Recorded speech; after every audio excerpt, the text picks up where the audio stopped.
முதலில் தலைப்புச் செய்திகளை பார்க்கலாம். தோஹாவில் மீண்டும் தொடங்கியுள்ள இஸ்ரேல் ஹமாஸ் பேச்சுவார்த்தை.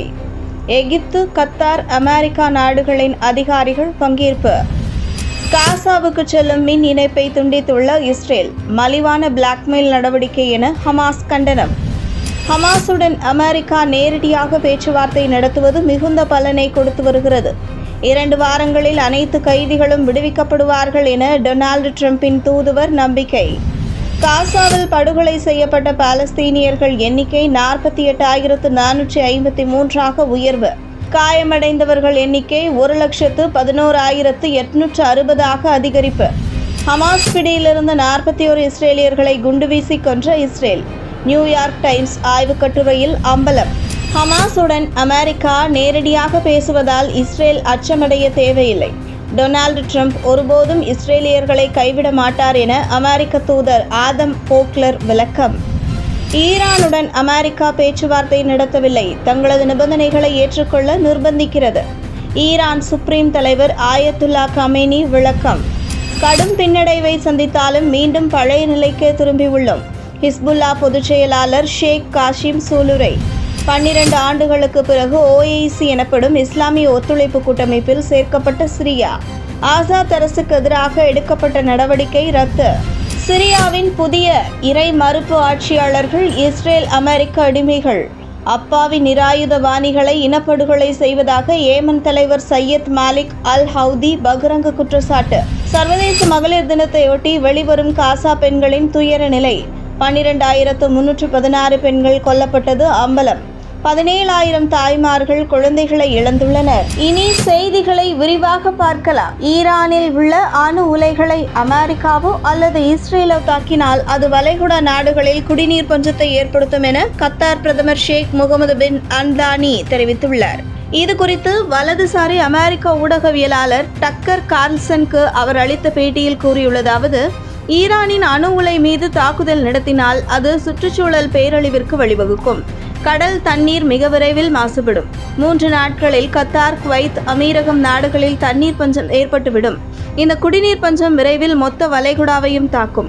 இது மனிதர்களுக்கு குடிநீர் பஞ்சத்தை மட்டும் ஏற்படுத்தாது, மாறாக ஒட்டுமொத்த கடல் வாழ்வினங்களையும் அழித்துவிடும்.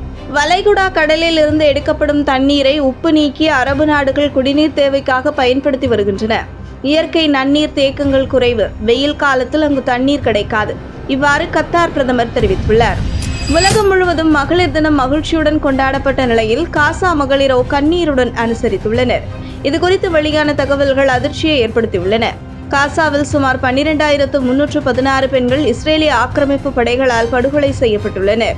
காயமடைந்த 2,000 பெண்கள், சிறுமிகளின் கை அல்லது கால்கள் துண்டிக்கப்பட்டுள்ளன. சுமார் 13,901 பெண்கள் கணவனை இழந்து விதவைகளாகியுள்ளனர். 17,000 தாய்மார்கள் தங்களது குழந்தைகளை இழந்துள்ளனர். 50,000 பெண்களுக்கு கருச்சிதைவு ஏற்பட்டுள்ளது. கொல்லப்பட்டவர்களின் 70% பேர் பெண்கள் மற்றும் குழந்தைகள் ஆவர். காணாமல் போன பெண்கள், குழந்தைகளின் எண்ணிக்கை 14,222 உள்ளது. இவர்கள் மரணமடைந்து அவர்களின் உடல்கள் இடிபாடுகளில் சிக்கி இருக்கலாம் என கருதப்படுகிறது. சுமார் 10,000 குழந்தைகள் தங்களது தாயை இழந்துள்ளனர். இஸ்ரேலிய பணைய கைதிகள் 41 பேரை இஸ்ரேலிய ஆக்கிரமிப்பு படைகள் தான் குண்டு வீசி கொன்றன என்ற உண்மை வெளியாகியுள்ளது. இதுகுறித்து நியூயார்க் டைம்ஸ் பத்திரிகை வெளியிட்டுள்ள ஆய்வு கட்டுரை இதனை உறுதி செய்துள்ளது. மொத்தம் 251 இஸ்ரேலிய இராணுவத்தினர் ஆக்கிரமிப்பாளர்களை ஹமாஸ் காசாவுக்கு பிடித்து வந்தது. அவர்களில் 130 கைதிகளை கடும் போர் சூழலிலும் காப்பாற்றி உயிருடன் மீண்டும் இஸ்ரேலுடன் ஒப்படைத்தது. தற்போதும் 24 இஸ்ரேலிய கைதிகள் காசாவில் உள்ளனர். இஸ்ரேலால் கொல்லப்பட்ட 35 இஸ்ரேலிய கைதிகளின் உடல்களும் காசாவில் உள்ளன. ஏற்கனவே இஸ்ரேலால் கொல்லப்பட்ட 40 இஸ்ரேலியர்களின் உடல்களை ஹமாஸ் ஒப்படைத்துள்ளது. ஹமாஸின் பேரம் பேசும் திறனை குறைப்பதற்காக நெதன்யாகுவின் உத்தரவின் பேரில் தங்களது சொந்த நாட்டினரையே இஸ்ரேலிய படைகள் வேண்டுமென்றே திட்டமிட்டு குண்டு வீசி கொன்றதாக கைதிகளின் குடும்பத்தினர் இஸ்ரேலிய பத்திரிகைகளில் புகாராக தெரிவித்துள்ளனர். சிரியாவின் புதிய இறைமறுப்பு ஆட்சியாளர்கள் நிராயுதபாணிகளை இனப்படுகொலை செய்வதை ஏமன் தலைவர் சையத் மாலிக் அல் ஹவுதி கண்டித்துள்ளார். இதுகுறித்து அவர் கூறியுள்ளதாவது: சிரியாவின் புதிய ஆட்சியாளர்கள் அமெரிக்கா, இஸ்ரேலின் அடிமைகளாக செயல்படுகின்றனர். இந்த இறை மறுப்பு ஆட்சியாளர்களுக்கு பணம், ஆயுதம், ஆதரவு வழங்குபவர்கள்தான் இதற்கு பொறுப்பேற்க வேண்டும். சிரியாவில் உள்ள ஸ்வைட்டா பகுதியில் வசிக்கும் ட்ரூஸ் மக்கள் இஸ்ரேலை ஆதரிப்பவர்கள். இவர்களுக்கு எந்த தீங்கும் ஏற்படுத்தக்கூடாது என இஸ்ரேல் சிரியாவின் ஆட்சியாளர்களை கேட்டுக்கொண்டுள்ளது. அதனை ஏற்று அவர்களுக்கு சிரியாவின் புதிய அரசு பாதுகாப்பு வழங்குகிறது. இன்னொரு பக்கம் சிரியாவில் உள்ள குர்துக்களுக்கு அமெரிக்கா ஆயுதம் வழங்கி தங்களது அடியாளாக பயன்படுத்துகிறது. இவர்களையும் சிரியாவின் புதிய ஆட்சியாளர்கள் தொந்தரவு செய்வதில்லை. ஆனால் பழைய ஆசாத் அரசை ஆதரித்த சாதாரண நிராயுதபாணிகளை இனப்படுகொலை செய்கின்றனர் என அவர் குற்றம் சாட்டியுள்ளார்.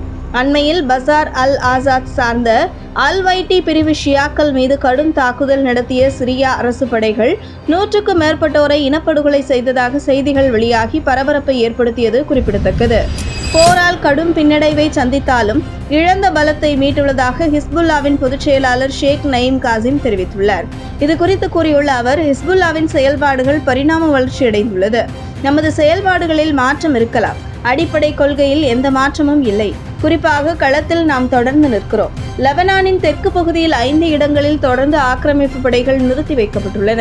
இது நாம் பொறுமை காக்க வேண்டிய நேரம். நிச்சயம் அங்கிருந்தும் அவர்கள் விரட்டியடிக்கப்படுவார்கள் என தெரிவித்துள்ளார். இஸ்ரேல் ஹமாஸ் இடையே கத்தார் தலைநகர் தோஹாவில் மீண்டும் பேச்சுவார்த்தைகள் தொடங்கியுள்ளன. இந்த பேச்சுவார்த்தையில் கத்தார், எகிப்து, அமெரிக்கா, இஸ்ரேல் அதிகாரிகள் பங்கேற்றுள்ளனர். முதல் கட்ட போர் நிறுத்தம் முடிவுக்கு வந்த நிலையில் அதனை ஏப்ரல் மாதம் வரை நீட்டிப்பதாக இஸ்ரேல் அறிவித்துள்ளது. 2ஆம் கட்ட போர் நிறுத்தத்தை இஸ்ரேல் தொடங்காததால் ஹமாஸும் கைதிகள் விடுதலையை நிறுத்தி வைத்துள்ளது. இதனால் காசாவுக்கு செல்லும் மின்சாரத்தை துண்டித்த இஸ்ரேல் நிவாரணப் பொருட்கள் விநியோகத்தையும் ஏற்கனவே நிறுத்தியது. இதனால் மீண்டும் காசாவில் பதற்றம் வெடித்தது. இந்த நிலையில்தான் தோஹாவில் இந்த பேச்சுவார்த்தைகள் மீண்டும் தொடங்கியுள்ளன.